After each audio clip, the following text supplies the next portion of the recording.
Hoje é dia do oftalmologista.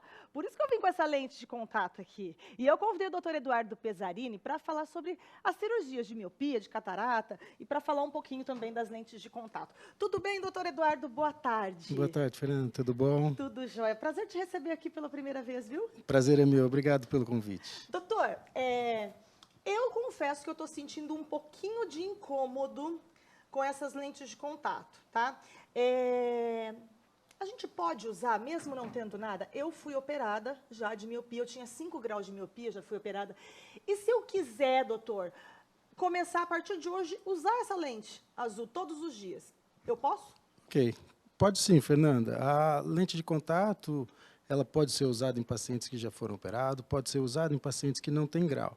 A única coisa que se precisa, antes de começar a usar, é uma consulta oftalmológica para se estabelecer se o olho tem alguma particularidade a qual inviabiliza ou não o uso da lente de contato. Mas não há uma restrição por ter sido operada ou por não ter grau. Tá.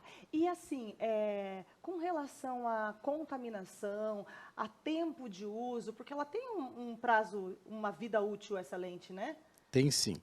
As lentes, elas podem ser de descarte diário, né, que você não precisa lavar as lentes, não precisa higienizar, você usa e joga-as fora, que é uma das formas mais seguras, eu acho, de se usar lente. Né? Como elas... Diária, doutor? Você Isso. falou hoje? Na minha época não era diária, não. É. Era por mês que eu usava. A gente tem as lentes de uso mensal ou quinzenal e isso vai ser informado pelo fabricante das lentes, de acordo com o material que usa, com a permeabilidade de oxigênio e algumas outras particularidades. Mas a gente tem essa lente de descarte diário, que é uma forma bastante segura do uso de lente de contato para evitar contaminação. Entendi. Então, se for escolher, é melhor escolher essas de uso diário. Isso. Descarta todos os dias. É uma forma mais segura de usar lente de contato, Tá. sim. No caso da colorida, acho que não dá para fazer isso, né? Elas são um pouquinho mais caras ou não? As lentes de descarte diário vão ter um custo um pouco maior, mas você vai ter um custo menor porque você não vai precisar das substâncias para limpar as lentes, não vai precisar dos... Que também tem um custinho, que né? também tem um custo. É verdade. Né? E mesmo as coloridas, você hoje tem algumas marcas que oferecem lentes de descarte diário também. Ah, mas ó, eu confesso que eu adorei, tá, gente? Estão me chamando de um monte de coisa aqui, viu, doutor, hoje? Me chamaram de Pablo Vittar já. Fecha aqui em mim, ó. Alguém fecha aqui em mim? Sai do celular, Juninho! Fecha em mim, meu filho, eu tô falando. Vai, Ronaldo. Ronaldo tá sentado, descansado ali, gente. Ninguém trabalha nessa TV. Ninguém trabalha. Eu quero mostrar aqui, doutor. Olha aqui, ó. Já me chamaram, olha aqui, é que um olho meu está mais aberto que o outro. Eu acho que é os cílios, na verdade. Ó.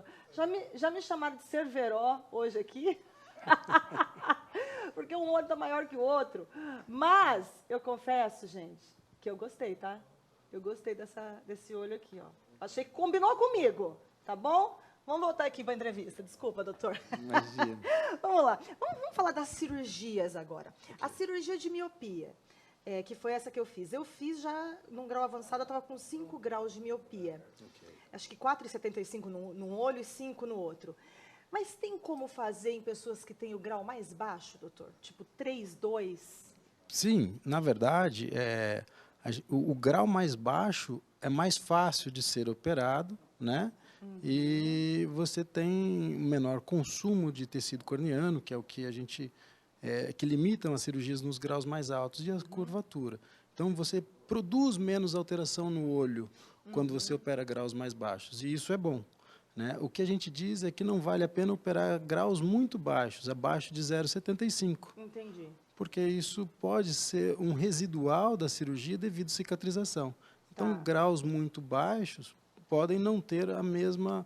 a satisfação do paciente, né? Porque tem uma margem que está relacionada à cicatrização ocular. Entendi. E tem aquela questão da idade também, doutor?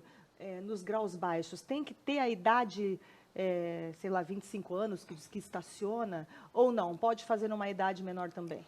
A gente, o ideal é que acompanhe com o oftalmologista para ele estabelecer o momento adequado de você operar, né?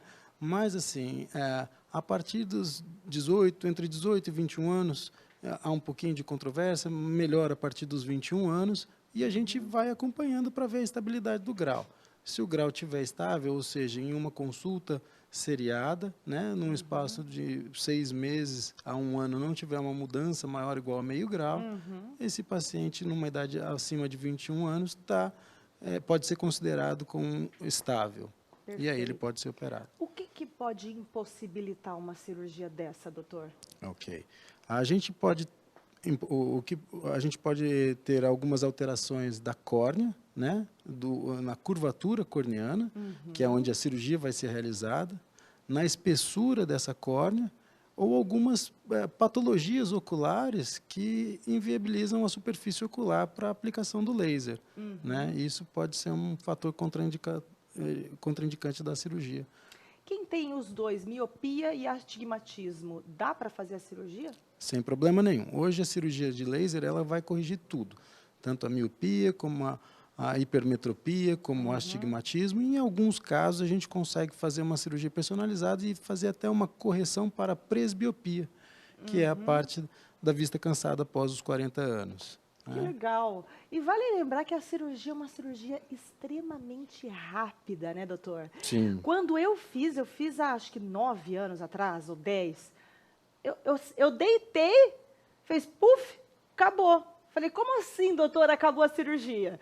É uma cirurgia muito rápida, né? Sim, é uma cirurgia bem rápida, porque é laser, né? Então, a velocidade da luz é que faz a ablação.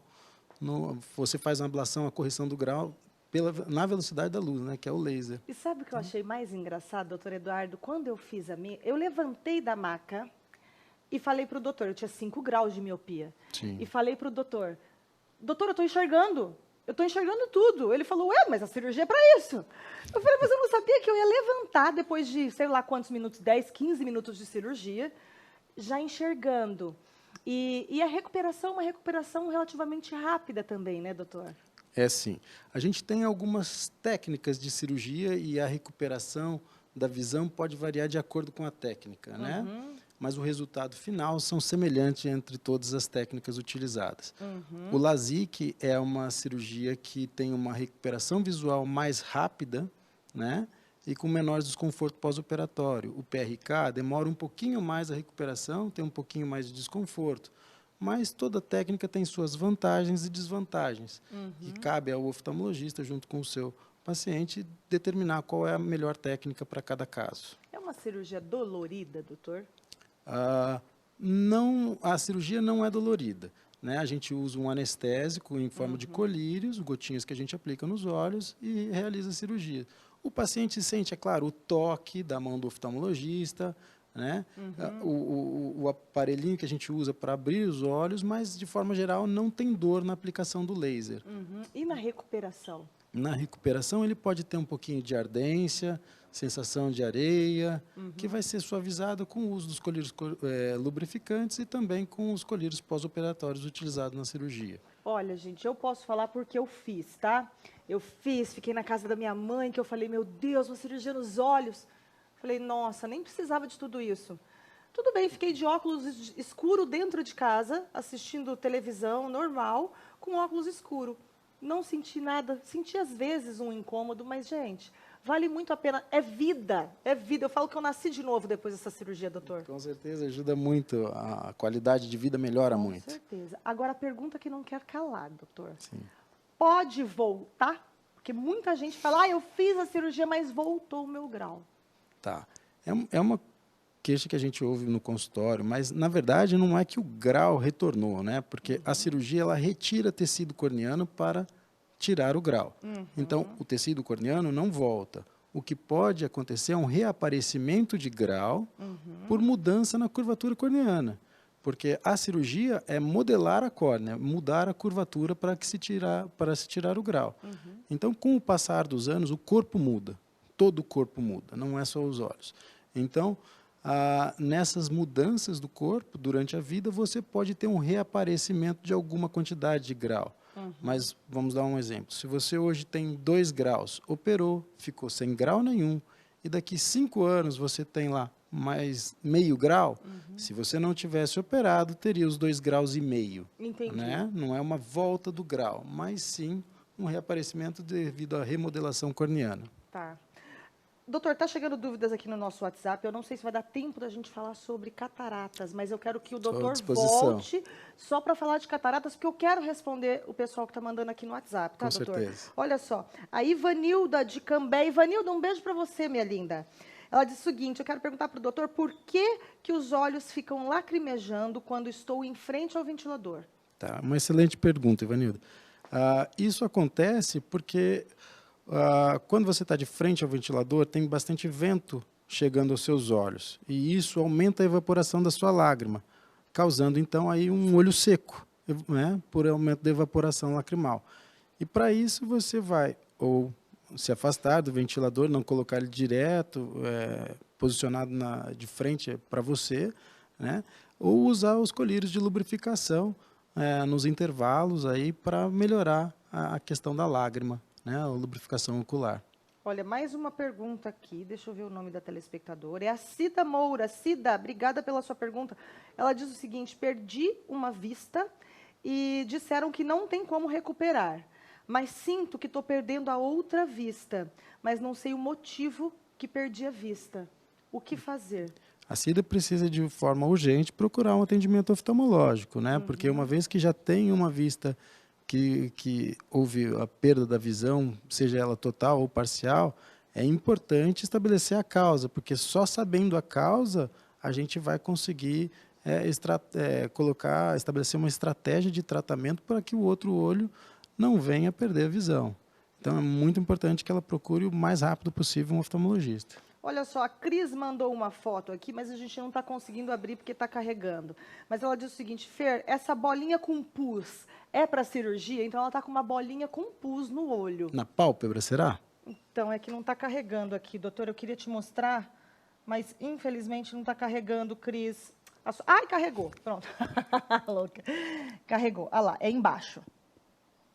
Tá. Não dá para ver direito, mas é embaixo uma bolinha bem miudinha. Ok. Branquinha. Cris, muito provavelmente essa bolinha é um terçol, né? E ele está na região inferior da pálpebra, que pelo que eu pude ver aqui na foto, não tem muita qualidade de ampliação na foto, mas parece ser um terçol.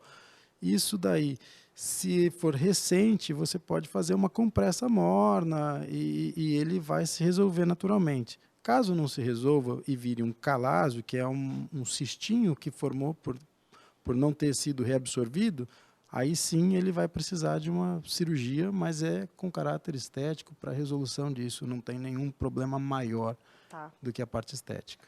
Que bom. Para a gente encerrar, temos tempo, Nath. O Marcos de Porecatu diz o seguinte, obrigada, Marcos, Porecatu, todo assistindo a gente, muito obrigada. O que ocasiona o pitilígio? Ele faz perder a visão? Tá, o pterígio, Marcos. Pitelígio, tá. Pterígio. Ele é, na verdade, uma displasia da conjuntiva. Essa conjuntiva passa a crescer em direção à parte colorida dos olhos, né? E isso é ocasionado pela radiação ultravioleta, por um estímulo da conjuntiva por um olho mais seco. E isso daí, na verdade, não é que faça perder a visão, né? Mas se ele crescer o suficiente para chegar até a pupila, que é essa parte escurecida, negra dos olhos, né, a parte central, aí sim você vai ter um prejuízo visual. De qualquer forma, ele vai poder ser operado e retirado, né? Mas se tiver crescido até o centro do olho, você vai ficar com uma cicatriz, e isso vai fazer com que a visão não se restabeleça prontamente.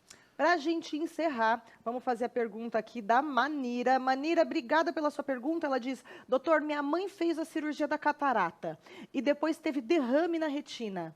Está fazendo aplicações. É normal? Bom, na verdade não é que seja normal. Isso pode acontecer, né? Principalmente se é um paciente que é portador de diabetes ou portador de uma hipertensão. Isso pode acontecer e coincidir com a época da cirurgia de catarata. Certo. Né? Não é por conta da cirurgia de catarata que aconteceu isso? Só se houve algum problema durante a cirurgia, alguma intercorrência cirúrgica, mas isso não está relacionado exclusivamente à cirurgia de catarata. Pode acontecer de forma independente da cirurgia de catarata, né? E pode coincidir. As aplicações são uma forma de tratamento que o oftalmologista julgou necessário para aquilo que ele viu nos exames lá. E está correto, sim. Então pode ficar tranquila com essas aplicações. Pode ficar tranquilo, provavelmente está na mão de um bom especialista. Doutor Eduardo Pesarini, oftalmologista, feliz dia do oftalmologista, doutor, para você. Obrigado, Fernanda. E eu quero que você volte só para a gente falar sobre cataratas, pode ser? Será um prazer. Fica o convite. Muito obrigada, Muito viu? obrigado, Obrigada. Fernanda. Tchau, tchau.